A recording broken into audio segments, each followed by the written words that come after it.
Bonjour et bienvenue dans le journal de l'emploi. L'emploi des jeunes est toujours une priorité pour ceux qui nous gouvernent, mais également pour tout citoyen français. C'est capital. Malheureusement, il y a jeunes et jeunes. Il y a des jeunes qui sont plus près du marché de l'emploi que d'autres.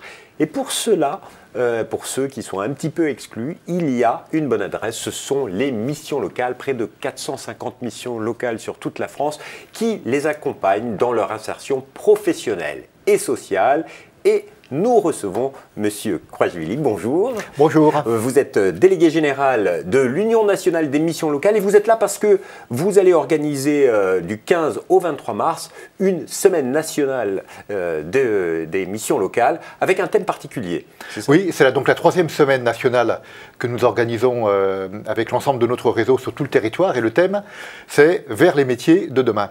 Alors, on va y revenir tout à l'heure sur cette semaine et ces métiers de demain. Mais aujourd'hui, pour ceux qui ne connaissent pas encore les missions locales, quelles sont les missions d'une mission locale sur le terrain? Alors, les missions locales ont pour fonction d'accompagner les jeunes dans leur parcours d'accès à l'emploi et à l'autonomie, en prenant en compte la globalité de leur situation et en portant de leurs projets, de leurs compétences, de leurs capacités, pour leur permettre à la fois, pour certains, de trouver une formation, pour d'autres de se définir un projet professionnel, d'autres d'accéder à l'emploi, puis pour d'autres jeunes, tout simplement, d'accéder au logement ou de se soigner parce qu'ils vivent des fois des situations de précarité telles qui font que finalement, ils n'ont pas accès aux droits communs comme n'importe quel citoyen. C'est un accompagnement global que vous proposez à des jeunes qui sont, on va dire, majoritairement exclus un petit peu des circuits classiques que l'on entend, c'est-à-dire l'école, puis l'université, puis un emploi. C'est-à-dire qu'effectivement, il y a une partie d'entre eux qui a quitté l'école sans avoir obtenu de diplôme et certification au terme du parcours scolaire, puisque près de 40% des jeunes que nous accompagnons ont un niveau inférieur au CAP. Et comme vous savez qu'aujourd'hui, la clé, le passeport d'entrée dans l'entreprise est au moins au niveau bac, ces jeunes-là se trouvent, par voie de conséquence, souvent exclus de l'emploi, notamment de l'emploi durable, et se retrouvent dans des petits boulots assez précaires, peut-être parfois d'intérim, mais parfois des CDD courts. Et donc ces jeunes-là se trouvent dans des situations un peu difficile pour eux, parce qu'aujourd'hui, dans nos sociétés, quand on n'a pas d'emploi, on n'a pas de logement, on ne peut pas se soigner, on ne peut pas vivre tous les jours, et notre rôle est de les aider, de se définir un projet, et puis d'organiser avec eux un parcours vers l'emploi. Et il faut leur faire découvrir les opportunités possibles pour eux dans l'avenir, demain, après-demain. Et c'est un petit peu tout le sens du thème de cette semaine que vous organisez, les métiers de demain. Oui, tout à fait. Alors, les métiers de demain, c'est parce qu'on s'inscrit dans une perspective de développement de l'emploi et de mutation de l'emploi, comme nous le dit le centre d'observation d'emploi, en pointant notamment l'évolution, la mutation liée au numérique, et cette transition qui est en train de transformer aujourd'hui pas seulement les métiers, mais aussi les emplois et aussi les organisations du travail. Et donc, il est important que nous donnions aux jeunes une connaissance de ces évolutions-là et ces emplois. Et puis autrement, vous avez d'autres emplois qui vont être en nombre demain, notamment dans le domaine, entre guillemets, de la silver economy, avec dans le secteur, par exemple, de l'aide à domicile, près de 250 000 emplois qui vont se dégager d'ici 2025. Et ce sont aussi des emplois de demain, parce que nos sociétés, elle va aussi vieillir, et qu'il est très important que les jeunes que nous préparons aujourd'hui à l'emploi s'occupent de la bonne santé et du bien-être des personnes âgées, dépendantes ou pas. La solidarité intergénérationnelle qui peut créer de l'emploi. Tout à fait. Non seulement ça crée de l'emploi, mais aussi ça répond à un besoin social énorme. Alors, vous avez des temps forts tout au long de cette semaine, parce que vous avez, j'imagine, plein d'événements différents, et je crois qu'il y en a près de 700 sur tout le territoire. C'est ça, sur tout le territoire national, les missions locales se sont mobilisées. Alors, on a autant de temps forts qu'on a de missions locales, bien évidemment. Donc, je vous dirais qu'on a au moins 442 temps forts. Alors, ça peut être des forums, des visites d'entreprises, des démonstrations avec des applications numériques liées à l'emploi et liées à l'évolution des compétences. Et puis nous, l'UNML, on a 3 temps forts. Une rencontre lundi avec l'Union des syndicats de l'aide à domicile pour promouvoir justement les emplois et les métiers dont je parlais tout à l'heure dans l'accompagnement des personnes âgées dépendantes dans leur vie quotidienne.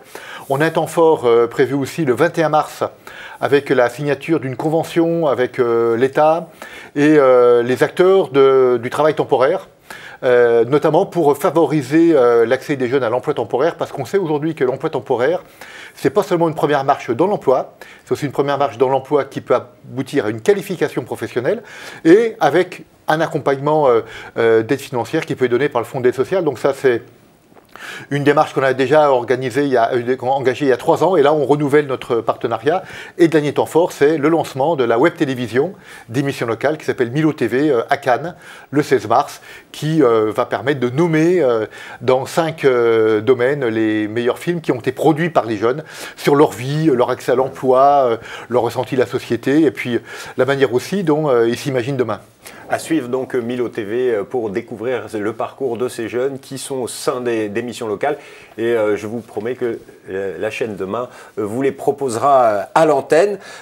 Aujourd'hui, quand on parle d'emploi aux jeunes, qu'est-ce qui leur plaît, qu'est-ce qui leur plaît pas, quelles sont les difficultés? Il faut vraiment leur faire découvrir ces emplois de demain, ou il faut les aider, les accompagner, leur donner accès à la formation, parce qu'aujourd'hui, les jeunes que vous accompagnez peut-être ont des difficultés d'accès à la formation aujourd'hui. Alors, d'abord faire connaître les emplois et les métiers de demain, c'est permettre à chacun d'entre eux de se définir en fait une perspective d'accès à l'emploi à partir de ses goûts, de ses appétences, de ses aptitudes, et puis la manière dont il veut vivre aussi. Vous savez, il y a une étude qui est parue il n'y a pas très longtemps sur les jeunes et l'emploi, qui dit que un des premiers vecteurs de motivation, c'est le sens qu'ils vont donner au travail, et le sens du travail dans leur vie. C'est quand même important. Donc le métier, il vient là, mais c'est pas que ça.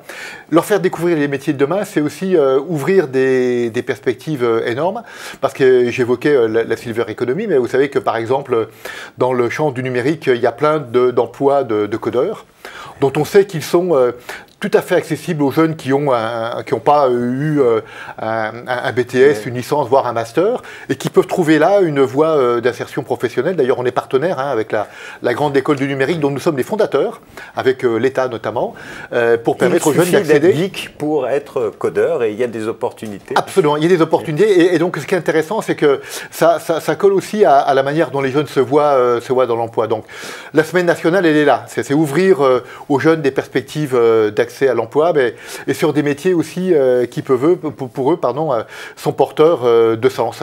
J'évoquais les jeunes qui recherchent du sens, aller travailler auprès des personnes âgées, dépendantes ou non d'ailleurs, c'est pour eux un sens lié à la solidarité nationale.